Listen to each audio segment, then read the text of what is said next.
Continuar con este capítulo número 9, el siguiente apartado se llama Soy un fantasma, nadie me habla. Soy un fantasma, nadie me habla. Desde la ventana de la casa de Ivonka se observa la entrada del 58 Regimiento de la 10ª Zona Militar de Durango. Desde esa ventana vio cómo su esposo, el cabo de informática Víctor Manuel Castillo Torres, ingresó al cuartel. Sin embargo, Ivonka nunca imaginó que ese 16 de noviembre de 2010, la imagen de su compañero caminando los 150 metros que separan su casa del cuartel sería la última, y que a partir de ese momento su vida se convertiría en un suplicio. Nos encontramos una cálida mañana de mayo de 2011 en la cafetería del Hostal de la Monja, un hotel antiguo y bello del centro de Durango, tierra crucificada por la violencia y desamparo. A pocas cuadras está la fiscalía y dentro de esta la cámara frigorífica con los cadáveres desenterrados de las fosas clandestinas. En ese momento, Durango era uno de los estados con más fosas clandestinas. Según datos de la Fiscalía Estatal, los cadáveres encontrados en fosas clandestinas eran aproximadamente 200 o más. Los números no son exactos y todo el tiempo la cifra aumenta. Dicen que hay cadáveres en el fondo de las presas y ninguna autoridad investiga. Que un niño los vio cuando se sumergió a bucear y que escapó espantado y le contó a su padre. Otra, que un buzo que buscaba el cuerpo de un niño desaparecido en las aguas chocó con los cadáveres. En pleno centro de la ciudad, una de las más bellas del norte de México, hay una morgue con cientos de cuerpos torturados, cuyos rostros están deformados a balazos o marcas de golpes con tubos. Otros fueron estrangulados o quemados. Hay cabezas, muchas cabezas, piernas y brazos, y una mano de mujer con restos de pintura en las uñas. Continúan allí y pocos son reconocidos. A los forenses se les nota el hartazgo en el rostro y en la actitud corporal. ¿Cómo se llamaban? ¿Estaban enamorados? ¿Tenían hijos? ¿Hay alguien en algún sitio que los espera o los llora? Me pregunto mientras me alejo. Hace un calor infernal y el olor a muerto se incrusta en mis fosas nasales. El olor a muerto no se aleja así nomás. Es dulzón y penetrante. La gente circula por la calle, como si todo estuviera normal. La calle peatonal del hotel es muy transitada y hay tiendas de artesanías y cafeterías. Algunos turistas gringos hacen compras. Un grupo de jóvenes toma helado y conversa en las mesitas de la acera. Se ríen, hacen bromas, hablan de música, blindados para no sentir, no mirar y no saber. El miedo se siente en el aire, pero todos lo ocultan. En Durango, el enfrentamiento entre el cártel de Sinaloa y los Zetas es impiadoso, a todo o nada, como en todo el corredor norte. La violencia hace tiempo que se pasea por el estado. Los M, que respondían al cártel de Sinaloa, intentaron independizarse y comenzaron a extorsionar y asesinar inocentes. Y los leales al Chapo iniciaron una limpieza interna contra los traidores apoyados por los Antrax. Resultado: más muertos y más violencia. Ahora me dicen que ganan los Zetas. Nunca se sabe en realidad.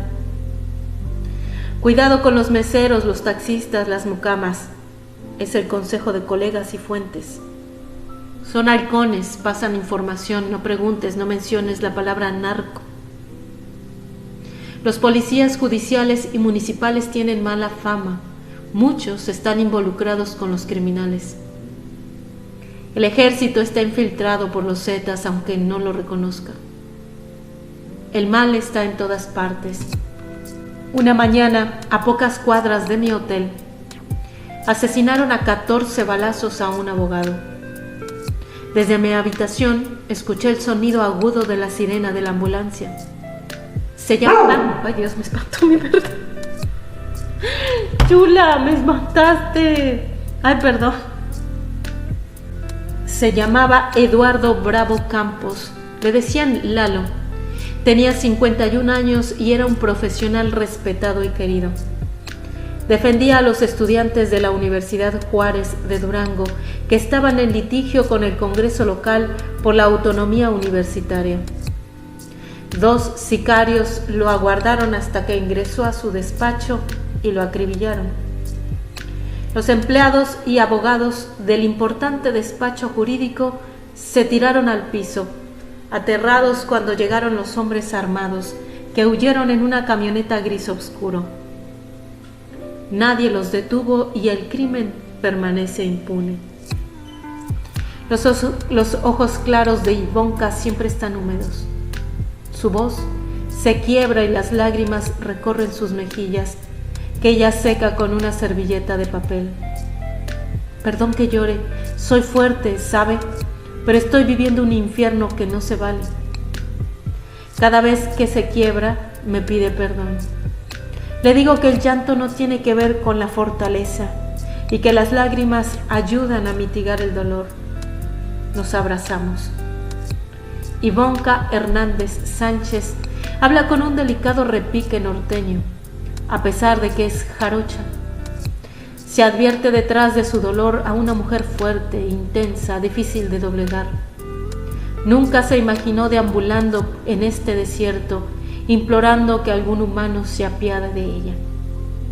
Sabía que en Durango las cosas se habían puesto bravas, que había gente que desaparecía, que hombres armados y encapuchados los levantaban en la calle o en sus casas, que las noches ya no eran las mismas. Escuchaba historias terribles que otras mujeres le contaban en voz baja. A veces leía noticias de muertos en enfrentamientos con militares, de ejecutados en las noches, pero creía que eran del crimen organizado. Y como ella y su esposo no tenían relación con nada ilegal, no les prestaba atención. Su vida era sencilla y sin estridencias. Y ahora, mire cómo estoy. Nadie me escucha, no me hablan. Soy un fantasma. Ivonka relata que ese noviembre no salieron de vacaciones porque su esposo tenía que realizar los trámites para una nueva credencial de lector. En el cuartel pasan cosas raras. Le dijo él unos días antes, cuando le robaron todas sus pertenencias, incluida su identificación oficial. No pensé en nada raro. En el cuartel los robos eran comunes. Yo estaba tranquila porque Castillo, así le llaman, no portaba armas y no iba a la sierra. Cuando Calderón lanzó esta guerra, sentí miedo, pero él me tranquilizó. Me explicó que a él no le tocaba. Ese mes lo pasamos en la casa con los chicos y me ayudaba cuando yo salía a trabajar a Soriana Jardines, porque lo que gana un soldado raso no alcanza para vivir. Cuando yo llegaba, Castillo había limpiado la casa y había cocinado. Era introvertido y rígido, pero era un hombre bueno y un padre responsable. Ivonka recibió una llamada de su compañero el 15 y otra el 16 de noviembre. Su esposo le dijo que tenía que permanecer en el cuartel y que apenas saliera le llevaría el dinero de la quincena. En la segunda llamada le confirmó que llegaría más tarde. Esta fue la última vez que lo escuchó. Lo esperó como siempre y se quedó dormida. Cuando pasaron las horas sin que su esposo apareciera, llamó al batallón y le respondieron que había faltado. Dice que en ese instante tuvo un mal presentimiento. Le dijo al soldado que la atendió que no podía ser verdad. Del otro lado le colgaron. En 15 años de pareja nunca faltó a su trabajo. No salía, no era borracho, era una buena persona. Sabía que ellos me estaban mintiendo. Víctor Castillo estaba en el ejército desde el año 1993 y era originario de Tampico. Se conocieron y se enamoraron en Veracruz, tierra de Ivonka, y al poco tiempo se fueron a vivir juntos. Desde entonces hasta esa mañana en que su compañero ingresó al regimiento y desapareció sin dejar rastro, nunca se habían separado. Ivonka expuso su caso ante las instancias militares y fue maltratada. Tenemos indicios de que desertó y se fue con el crimen organizado. Hay un testigo protegido, le respondieron. Ella no se rindió y fue al cuartel a buscar a un superior que le diera la cara. Cuando lo vio entrar, sintió que a su marido le sucedió algo malo adentro del regimiento. En el batallón no la querían, sus reclamos molestan. En la habitación donde hasta ese momento continúa viviendo con sus hijos, sus vecinas no le dirigen la palabra por miedo a los castigos militares a sus maridos y por el cruel clasismo que existe en el ejército mexicano, un espacio hermético donde las autoridades civiles no tienen injerencia ni control. Los castigos y torturas a los soldados son habituales y brutales, según me relatan Ivonka y otros familiares de soldados desaparecidos. De subtenientes para arriba es otro mundo, y a los que son tropa no se les considera, los discriminan, son basura, y Castillo era tropa. Tú no eres nadie, no existes para la Sedena, no puedes reclamar nada, le gritó el coronel René Arturo Sánchez Herrera en la última cita que le concedió luego de que ella insistió durante días. El coronel Sánchez Herrera, que ya ha sido trasladado a otra parte, la humillaba por su condición de concubina. Terminó la reunión bruscamente y ella pudo decirle poco. Desde el cuartel comenzaron a hacer circular la versión de que Víctor Castillo se había ido con el narco. Llegaron al colmo de la crueldad. Lanzaron el rumor de que alguien lo vio con los Zetas y que el video estaba en YouTube. Desesperada, Ivonka peregrinaba por los cibercafés buscando en la web alguna noticia de su esposo. En internet, un video enseña el interrogatorio al cabo Luis Miguel García Miramontes de la 10ª zona de Durango.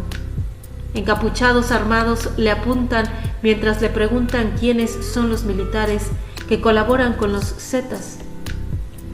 El joven de 23 años, muy asustado, da detalles y nombres. Menciona al capitán de comunicaciones Delfino Olivares del 58 Regimiento y a sus hermanos. La Sedena emitió un comunicado que confirma que el joven soldado del video había sido secuestrado en abril del 2010, que el capitán estaba en actividad y que no tenía vínculos con los criminales. Resulta sospechoso que no separaron del cargo al capitán, por lo menos hasta que aclare las graves denuncias del secuestrado. El video se corta y la pantalla se pone negra, lo que indica que fue asesinado después de que dio los datos y los nombres. Hay otros videos que involucran a altos jefes militares asentados en Durango con los Zetas. El ejército estaba perforado por el narcotráfico y sus organizaciones. Hasta hoy, la Sedena no presentó las supuestas evidencias sobre la relación de Víctor Castillo con el crimen organizado, pero provocaron un irreparable daño psicológico a la esposa y a los hijos de un hombre que, hasta que desapareció en las entrañas del batallón, había servido al ejército con sincera vocación. Una noche, a mediados de 2011, un grupo de militares armados con fusiles irrumpió violentamente en casa de Ivonka y le dio un ultimátum. Tenía un mes para abandonar la casa que pertenecía al ejército. Delante de sus hijos menores de edad, le leyeron un documento donde afirmaban, entre otras cosas, que ella no entendió que su esposo era desertor y traidor. Le exigieron apuntándole con los fusiles que firmara y ella no firmó. No les tengo miedo, son bestias, no tienen sentimientos. Hay muchos soldados desaparecidos y a ellos no les importa. No voy a parar hasta que me digan qué pasó con mi esposo. Si es criminal, que me lo demuestren con pruebas. Si está muerto, que me lo entreguen. Me están mintiendo, se esconden. Les pedí los certificados de entrada al cuartel y el certificado de cobro de la quincena. Y se asombraron, me creyeron mensa porque soy pobre. No voy a permitir que sigan violando mis derechos. La Comisión Estatal de Derechos Humanos informó que el último lugar en donde se vio a Víctor Manuel Castillo fue en las instalaciones del campo militar 5 de Mayo. Lo mismo aseguran en la Comisión Nacional de Derechos Humanos de Durango. Todo nos hace pensar que este soldado vio algo en el cuartel y eso le costó la vida. Me dice un funcionario de la comisión. La Sedena continúa con su tesis de que al cabo de informática es desertor y hostiga psicológicamente a la familia. Le quitaron los servicios médicos y no responden sobre el seguro de vida que el cabo Castillo firmó para sus hijos y su madre. La abogada María Ismelda Flores Morales, coordinadora del Centro de Atención a Víctimas del Delito, le da seguimiento al caso y escucha a Ivonka con compasión y paciencia. Su pequeña oficina en el centro de la ciudad es refugio permanente de desesperados que huyen de las matazones. Llegan como pueden, caminando horas y horas desde pueblos lejanos, en camiones y con lo puesto. Tienen el pavor reflejado en sus retinas y una tristeza imposible de definir. Aguardan horas, duermen en sus camionetas en la calle, esperan bajo el sol ardiente, me cuentan historias escalofriantes.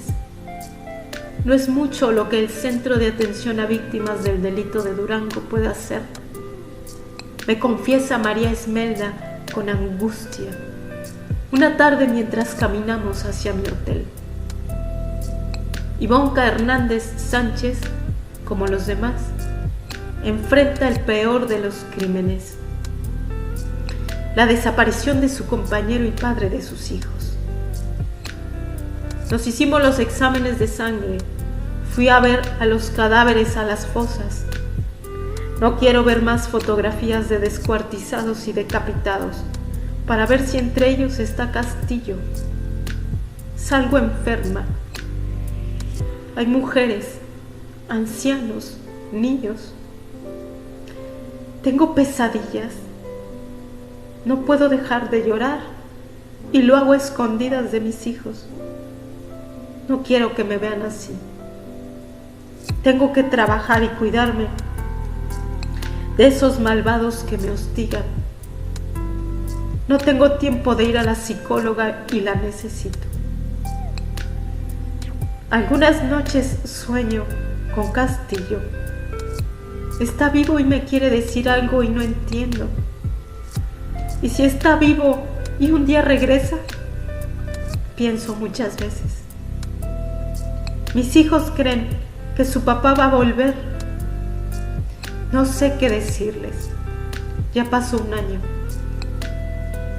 Si estuviera vivo, sé que se habría comunicado con nosotros.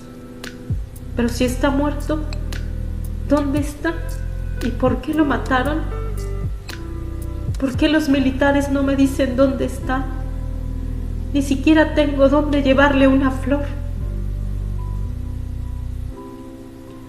Antes de irme, fui una mañana a visitar la fosa clandestina del fraccionamiento Las Fuentes en los suburbios de la ciudad. Una zona habitada por gente de clase media trabajadora. Hombres y mujeres van y vienen, metidos en sus cosas. Miran de reojo el auto donde vamos. Una taquería en la esquina, una tienda de abarrotes frente a un colegio.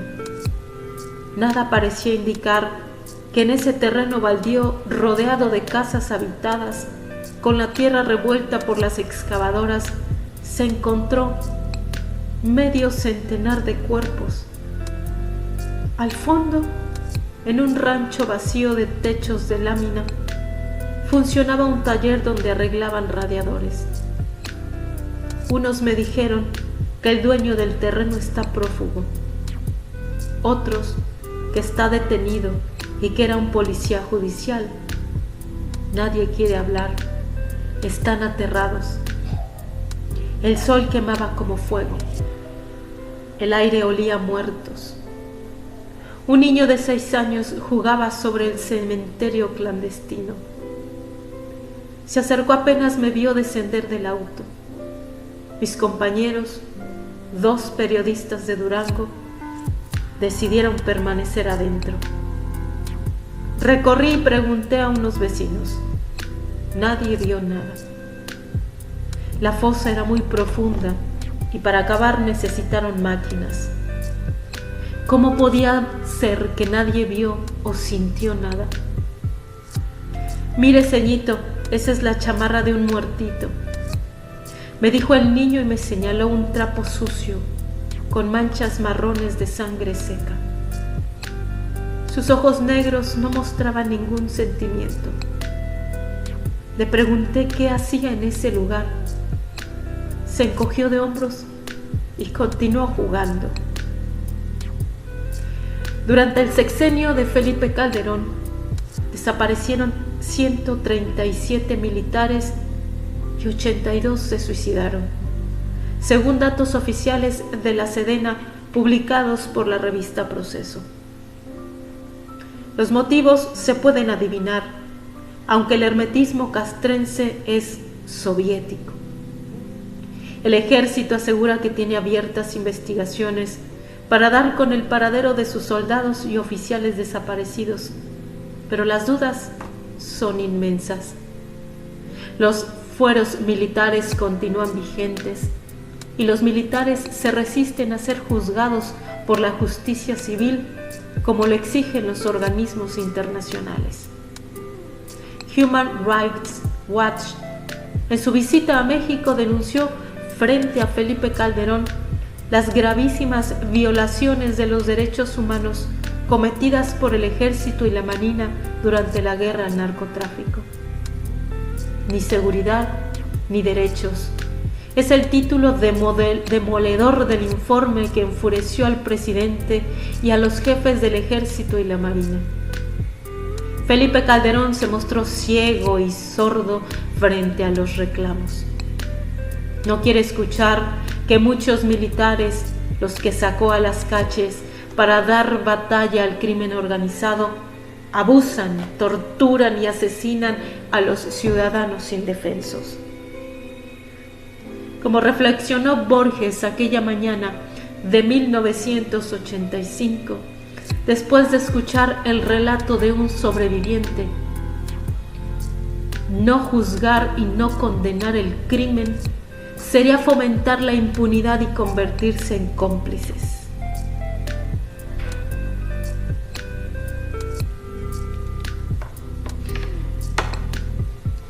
Ahí acaba otro pequeño apartado, amigas y amigos, de este último capítulo de Felipe el Obscuro. Es el capítulo más fuerte pues donde va cerrando todo. Mine, sí, qué poca. Joan, gracias por el me gusta. Igual, Laura, Adri, nomás vengo a emperrarme. Sí, yo sé, mi querida. Lourdes, gracias por el me gusta. No es posible tanta poca madre, exacto. Raúl, gracias por empezar a seguirme. Igual, Mague, bellascas, gracias. Qué fregado, Poxy, qué poca madre, ¿no? Buenas noches a todos, ¿cómo están? Estamos emperrados, Alicia, está muy fuerte este último capítulo. Está muy fuerte, la verdad, están los testimonios que recoge, está muy fuerte. Seu, hola, ¿cómo estás? Les digo a quienes son nuevas o nuevos y quien quieran entrar a escuchar los audiolibros, y un poquito para despejarme la garganta, les digo cómo. Aquí en mi perfil en TikTok, subrayado en verde,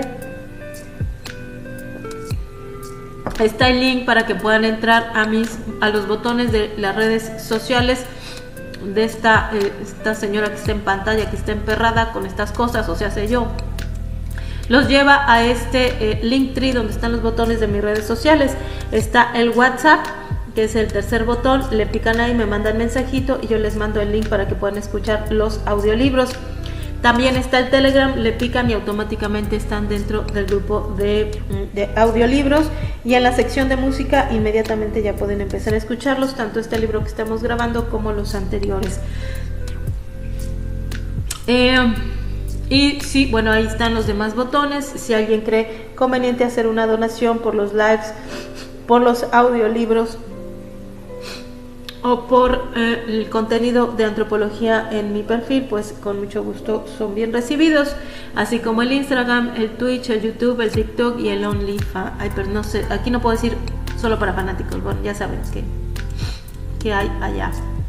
En solo para fanáticos voy a empezar a subir cuestiones de audios, de relatos eróticos, libros eróticos, todo eso.